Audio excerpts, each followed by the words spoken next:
Okay, so everybody knows my opinion on NATO.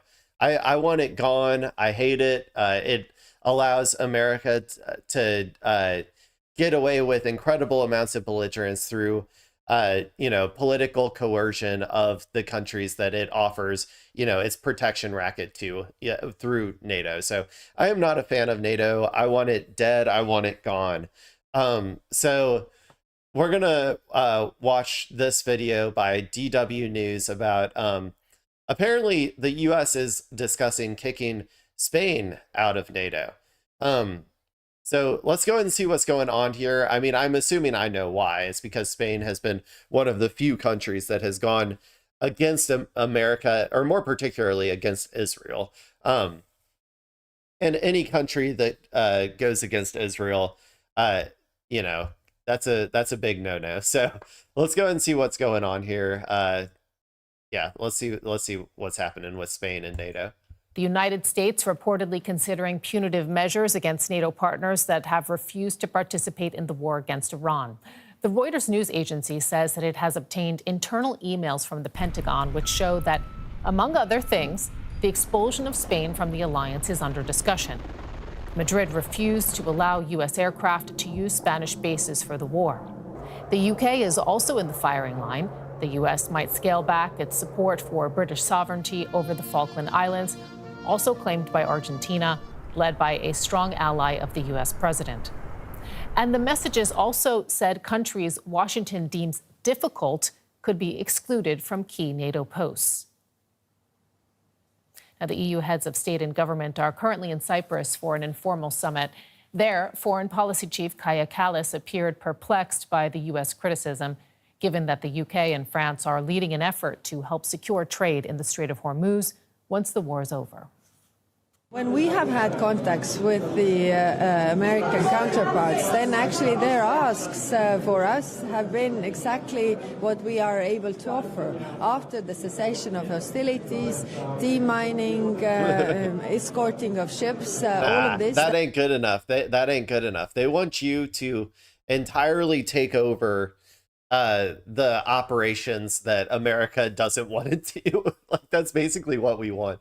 Is America is too scared to send its actual Navy ships into the Strait of Hormuz to try and militarily control it, because they're scared of getting their shit rocked by Iranian drones and missiles, which they should be. If those ships did get too close and we weren't in a ceasefire situation, there's a real possibility that they would just get downed and sink to the bottom of the ocean. So America is too scared to do that. And what America wants these other countries to do is they want them to take over that risk and that task of sending their military service members to get their shit rocked and get sent to the bottom of the ocean. Because yeah, it's so funny. It's like I've said before, if America can't do it, if America can't achieve something militarily, then nobody else can. So it's really just the UK and France would not be able to militarily secure the Strait of Hormuz. And in fact, nobody can if they don't do a full-scale ground operation. So yeah, America, this is just America kind of floundering and lashing out at its inability to achieve military objectives through force alone. It's unable to achieve things militarily, so it's trying to lash out and say it's actually these other countries' fault, even though it's clearly America's fault for not being able to finish a war that they decided to start. That we have been discussing, so I don't understand if we are actually replying to their requests. And Spanish Prime Minister Pedro Sanchez is one of the sharpest critics in Europe of the U.S.-Israeli war against Iran, and has already been verbally attacked on several occasions by U.S. President Donald Trump as a result. Today, however, Sanchez sidestepped the dispute. Well, we don't base our work on emails. We base it on official documents and the stance taken in this case by the U.S. government. The Spanish government... I will say it was probably leaked by the Pentagon. So they want you to know this is an unofficial way of like putting you on blast. Like that's the primary purpose of this. The position is clear: full cooperation with our allies, but always within the framework of international law. And let's get more on that with DW correspondent Rosie Burchard. She is currently in Cyprus, where leaders are addressing geopolitical challenges facing the bloc. So, Rosie, as we're hearing, there are so many topics that are on the agenda. EU leaders need and want to talk at this 2-day informal meeting in Cyprus. Now we have this report by Reuters that the Pentagon is discussing punishing allies it believes failed to support the U.S. in the war on Iran, including the possibility of kicking Spain out of NATO. Do it. We just heard the reaction of the Spanish. Do it, bitch. Yeah, I don't know. Like most of the occasional good things that Donald Trump actually comes up with, like dissolving NATO and stuff. The American State Department and the deep state and all of that good stuff are pedo-billionaire overlords. They are not going to allow, they will never allow any actual good thing to come about. Even if Donald Trump, for once in his life, has a good instinct, like getting out of NATO. They won't let it happen. So unfortunately, people and unfortunately Spain, I'm sorry, but I think you're going to be doomed to NATO membership indefinitely. Prime Minister, how do you think this report might be discussed more broadly at the meeting? Well, I think what's interesting, Sarah, is that they seem to be almost brushing it off. We've heard those reactions from the Spanish Prime Minister and the EU Foreign Affairs Chief saying, well, first of all, from Spain saying we're just not commenting on the likes of emails, we work with official communication. And then Callas saying, look, we are doing what the United States has asked us. But of course, there are no strangers to be being berated by the Trump administration over their refusal to get involved in this war. And the message from a lot of European countries has been right since the very early days of this war that this is not our conflict. Those have been the words that some European leaders have used. Now, remember, well, it isn't. It's America didn't go through the entire buildup that is necessary to go into a war of this magnitude. Think about Iraq, right? Think about it took multiple years trying to go through the UN, trying to get all of these people on board, the whole Freedom Prize saga, for those unaware, because France wasn't that on board with going to war with Iraq, or a UN resolution to go to war with Iraq. Americans started, they renamed French fries in the halls of Congress cafeteria to Freedom Fries. That's a fun little side note for people. But if you think about all of these, the propaganda effort to get the American people on board, the UN effort to get the rest of the world on board, America did this over the course of years, and then finally went to war with Iraq. And so at least at the beginning, it had a decent amount of backing from the world for doing it. But in this particular war, which Iran is a whole other beast compared to Iraq, it is a much bigger conflict to get into than Iraq was. And so doing this without any of the same propaganda buildup, which you would have probably needed even more time to build up the propaganda to actually go to war with Iraq or Iran, and not and get some of these other countries on board. And I don't even know if it's possible at this point, considering how much damage Trump has done to America's a couple things. Has done to America's image just generally around the world, but also has done to the force projection that America used to have and no longer really has, since Trump has has shown how weak the American military actually is, especially now since Iran. So but also even after Ukraine and stuff, not being able to defeat Russia in that proxy conflict and all of that. Yeah, they just didn't do all the normal stuff you need to do for a military confrontation of this type. And it's so funny because Hegseth and stuff goes out and complains all the time, oh, we're not doing these democracy building missions in the Middle East, and we're not going to be woke about our wars that we go into now. And it's dude, you realize that they are Bush and stuff didn't actually want to build democracy in the Middle East. They were using that as a propaganda tool in order to like go steal the oil. Like, so it's just their fundamental misunderstanding of like why we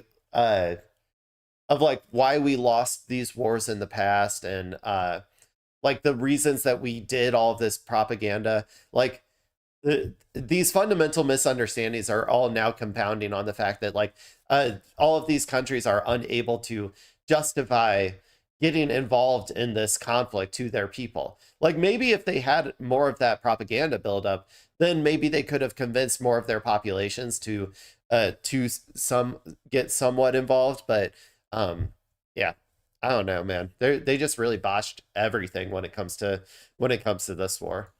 Remember, this is in the context of the US already having the past threatened big measures against Spain specifically. Remember, Trump said that he would cut off trade with Spain. Well, that's something which is practically impossible because the EU trades as a bloc. All EU trade agreements are struck by 27 members, and there's a single market, which means goods flow freely between the different member states. So it's not the first time we've heard a threat from the United States with regards to Spain, and it seems like Spain this time isn't taking it too seriously. And I mean, because it begs the question, right? Is it even possible to suspend it? Yeah. So, yeah, I like I said, America's not going to do this. The pedo-billionaire elites are not going to allow this to happen. NATO is too consequential. It's too important to the vassalization of all of the NATO countries and their continued political, like, able to be politically manipulated by America. A part of the reason that all of these NATO countries have such a hard time speaking out on things like human rights issues, particularly in the Israel-Gaza conflict and stuff, is particularly because if they do, they're worried that America will like not protect them in some hypothetical future conflict with Russia. And so they're just too scared of that. And so like, yeah, that sort of political support, while it's difficult to like measure how important it is in terms of like dollar amounts and stuff, it is very, very important to like the capitalist billionaires around the world. So it's just not going to happen. A NATO member like this from the alliance, as the Pentagon email suggests? Very simple answer, no. It is not possible. There is not a mechanism laid out within the NATO alliance for how to kick a member out. And that might raise some very interesting questions about the level of understanding of how the alliance operates within the Pentagon.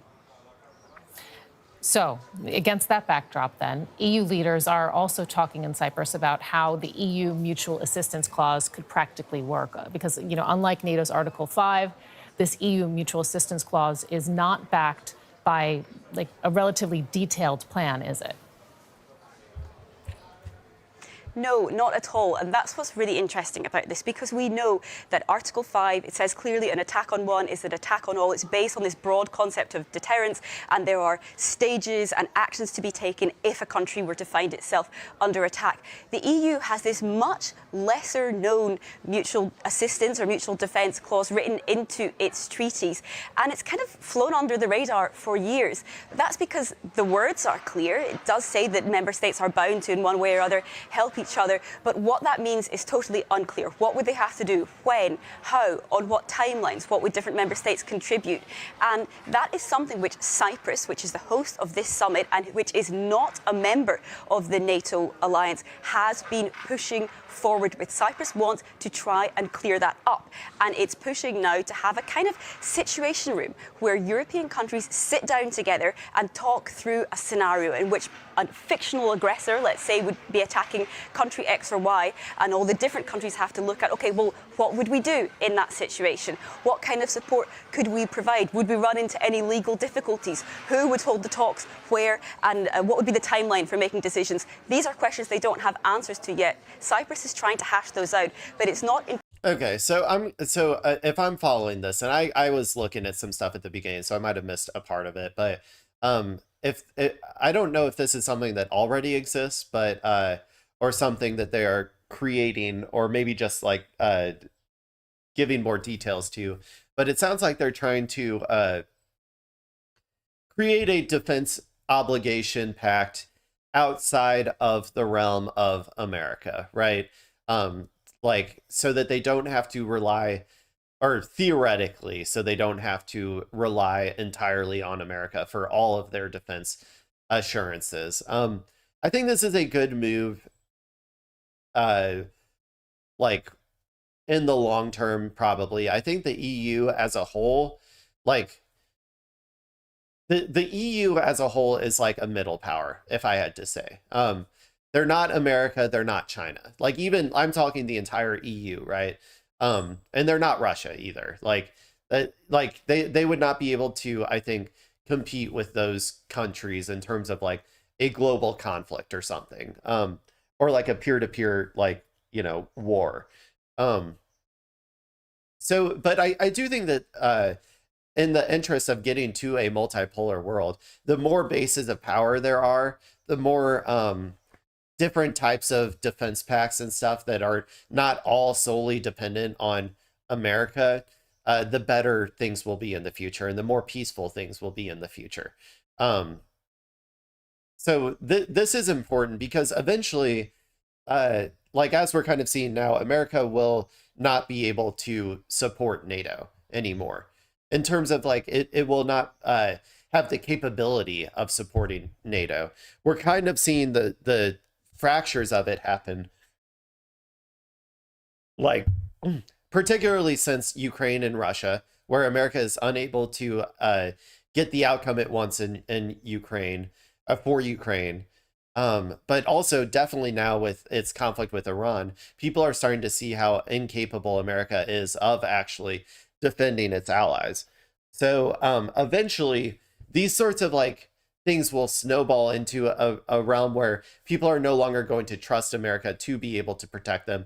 And then there's going to be a conflict at that point that, or at some point that will actually include a NATO country.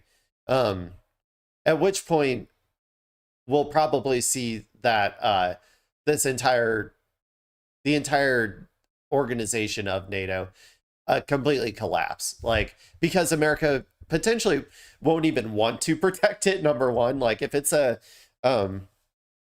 instance, if Israel decides to make Turkey the next big bad after Iran or something, and then it starts attacking Iran or it starts attacking Turkey, America might just be like, oh, okay, Turkey's actually not in NATO anymore, like just try to kick countries out and stuff. But eventually it's going to be like just people are going to understand that America is not going to be capable of protecting these countries and potentially not even want to protect these countries, like that example I just gave. And then it will no longer even be a thing. So either those countries can try to kick the United States out of NATO and then try to somehow build up the defenses necessary to protect each other inside of the remnants of NATO, which I don't know how good that's going to go. Or they can dissolve it and start making more regional alliances that make more sense. Like Europe can create their own block of regional, a regional sort of like peace treaty or like NATO allyship that for their region, the East Asia can maybe form some sort of like NATO style situation with China. Like you might get like regional blocks and stuff after that all have some sort of like mutual assistance thing that they're kind of setting up here.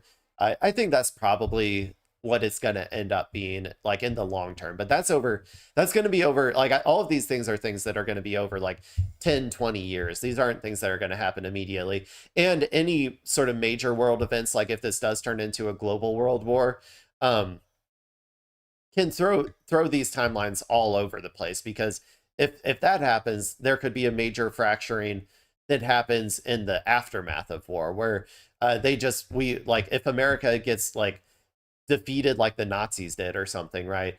And is forced into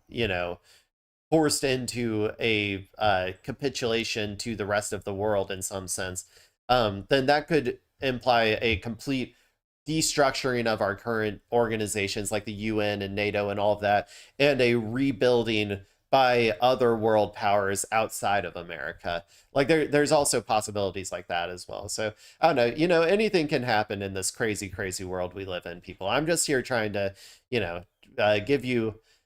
give you the thoughts and ideas in your head so that you're not surprised when it does.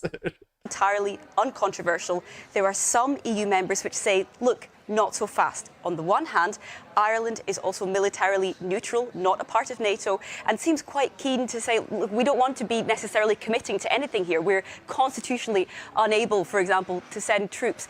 And then on the other end of the spectrum, you have countries the likes of the Baltic states, which are very committed to NATO and which tend to say, look, you're dreaming if you think the EU can replace US-led defence within NATO. And so therefore they say, we don't want the US to have any excuse to say we can back away from NATO further because the EU is taking care of defence. They simply don't really have that level of trust.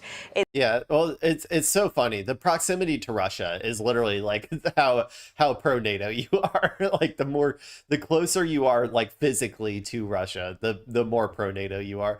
I would argue that these Baltic countries should form a regional bloc, like with Russia, like would probably be the better move to make. Like, I don't think that Russia is going to be some like imperial power that's going to that's going to just keep expanding indefinitely. In general, like, sure, okay, the leadership of Russia is more, I think, aligned with imperialism than, say, China is probably. But it's probably aligned with imperialism just as much as like America is aligned with imperialism. And I don't think that they're going to necessarily want to just keep invading their neighbors indefinitely, in the way that in the same way that America doesn't keep invading like Canada or Mexico indefinitely. Like at some point you want to have stability for your people and for your region. So like I think that Russia would probably be okay with having would not be like imperially ambitious around its borders if America wasn't installing military bases in all of these countries surrounding it. So my argument for a more stable like Baltic area would be for these countries to distance themselves from America, start, instead of working with America for their defense pacts, start working with Russia for their defense pacts. And then I think that there would be like much more like peace around that region as well. But I know like all of this stuff is probably like, like making liberals and conservatives heads explode. With my thoughts on NATO, I guess, are definitely like, I'm coming at it from a more realist perspective, I think, and not and not like a propagandized like Russia is the bane of all evil perspective. I'm coming at it from like what Russia materially wants from these conflicts, like the conflict with Ukraine, and whatnot, as opposed to like Russia is an evil country that is going to continuously invade every neighbor it possibly can, indefinitely, which I think a lot of these Baltic countries still kind of hold on to that sort of like propagandized version, which is really just a remnant of the anti-communist propaganda that came out during the Cold War. So they'd have to work through all of that if they wanted to actually get to a situation like that. But I don't know. We'll see what happens there. In their EU allies, that they would necessarily really come to help if they were to find themselves in great danger. And yet the conversation is happening about these, alternative mutual defense mechanisms other than NATO. What does it say about the level of concern? Here, I'll be right back. I gotta use the bathroom. That is out there among EU leaders about the NATO alliance? You bet there is concern. Concern, first of all, that the US will turn its back on NATO, and I think there's been many occasions in which they feel that really has already happened. We've seen Donald Trump over and over again berating NATO partners over the last few months. But there's also concern more broadly that not only might the US turn its back, that the US might turn against a NATO nation. Let's not forget of those threats from the US president against Greenland, which is a part of Denmark and therefore a part of a NATO ally.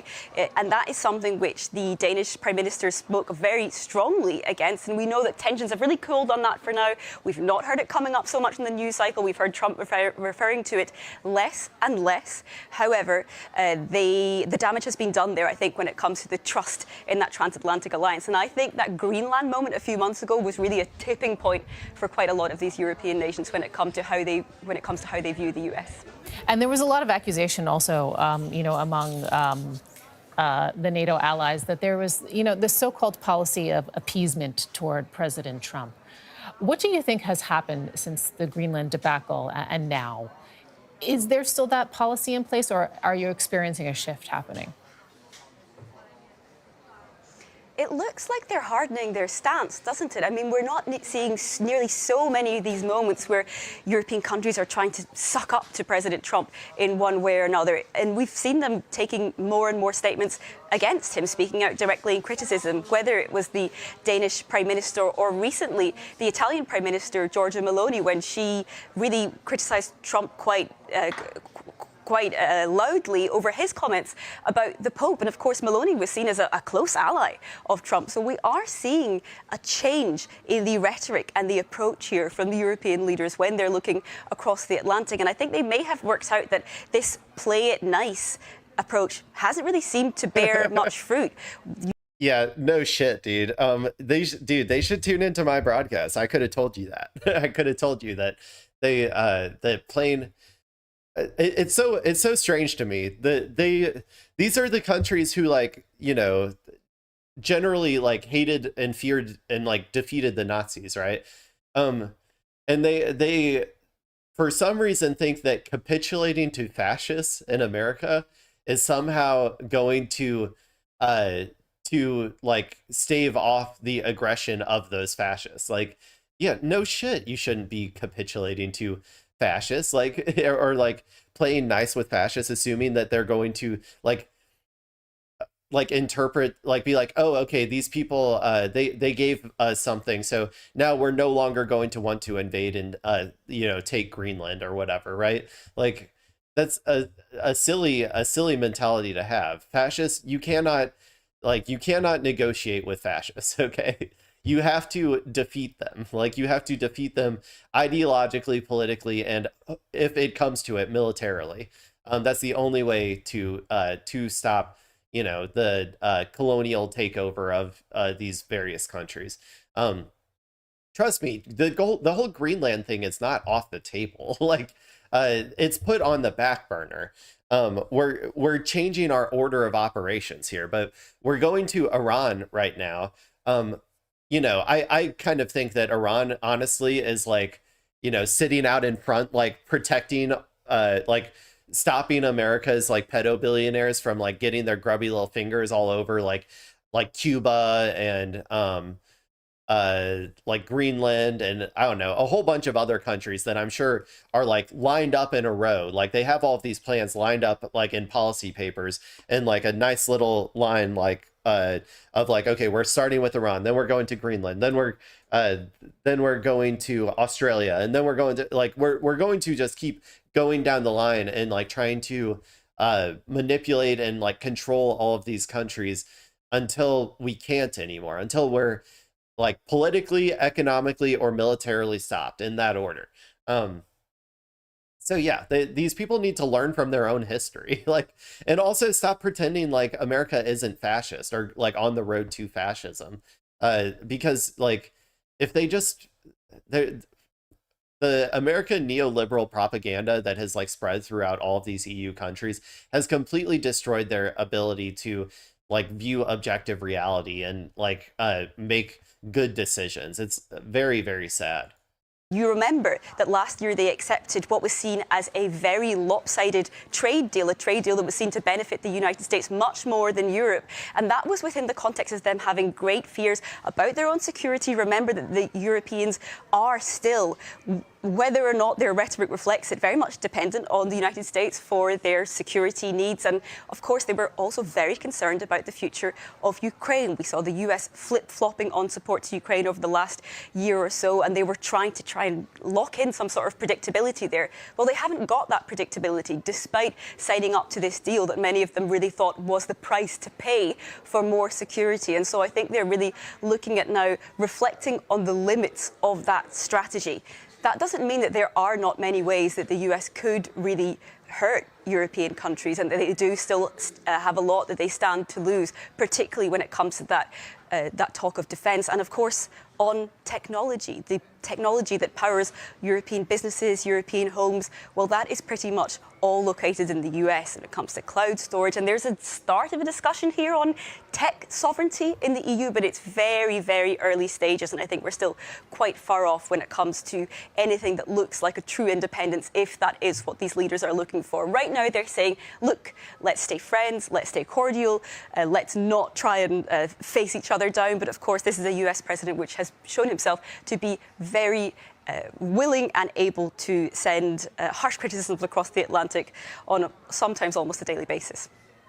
Yeah, and it's not just going to be this president. It's going to be future presidents as well. These are trajectories that were set in place a long time ago. Even if there is a return to, like, we'll see what happens in the next election. Because there's three options, right? There is, a more fascist party wins, or like a more fascist person wins, like a Tucker Carlson or something. Like, that's possible as a presidency. There's a Biden situation where we get a quote unquote return to normalcy by putting in some neoliberal hack who's not going to do anything to change the material conditions of the working class, leading to essentially that's just like a slower version of option one, of like a worse version of Trump coming in afterwards. Which even if a Biden type person gets elected, I don't think that these EU people are going to have any, at this point, I don't think they're going to trust that this is going to go back to normal anytime soon, or quote unquote normal. And the third option, which is the best option, is you get a Bernie style figure who actually does, or like a Zoran style figure who actually does govern to materially improve the conditions of the working class to such a point that that they no longer feel the need to turn so heavily to fascism. I don't have my hopes up on the third one. I'm gonna be honest. I really I'm not trying to be like a bummer out there, but